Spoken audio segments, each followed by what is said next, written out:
Je vais vous raconter une histoire écrite par Frédéric Mistral dans l'Almanach provençal. Cette histoire, elle se passe à Martigues.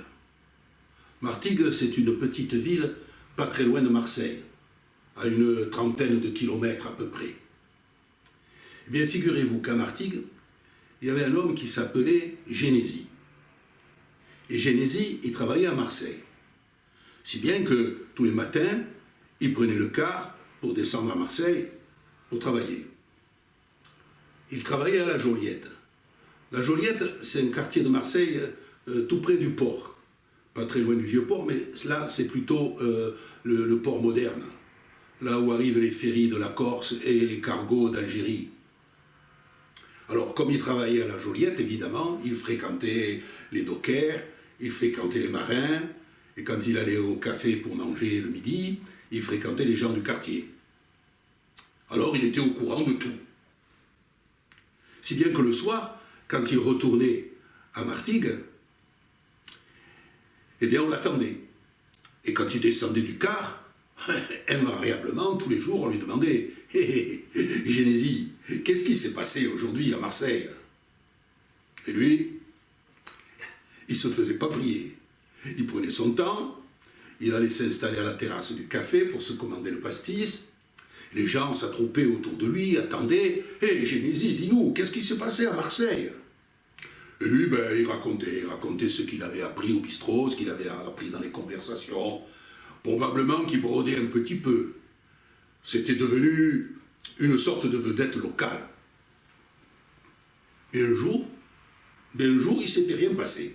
Ben oui, c'est comme ça. Il y a des jours où il ne se passe rien.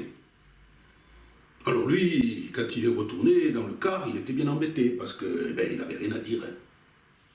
Alors il a réfléchi et puis il s'est dit « cette fois, je vais leur en faire péter une, que ça va fumer. »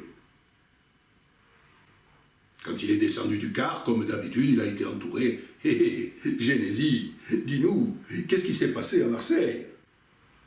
Comme d'habitude, il s'est installé à la terrasse. Il a fait un peu durer pour avoir un petit effet.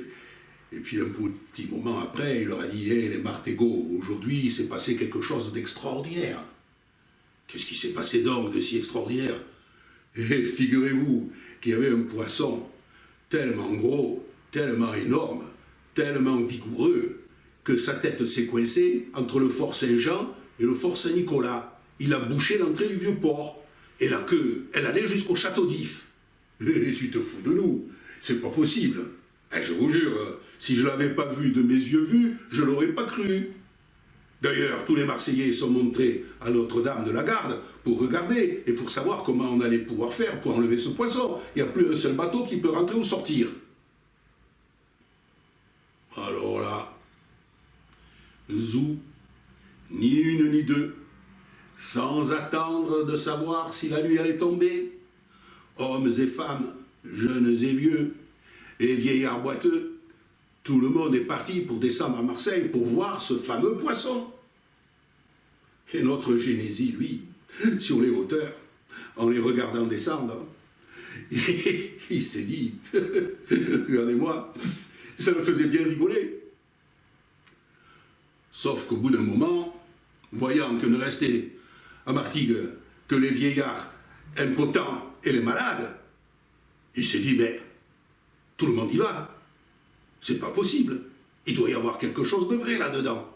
Alors il a noué ses souliers et en courant aussi vite qu'il pouvait, il a rattrapé tout le groupe. Et oui, c'est comme ça.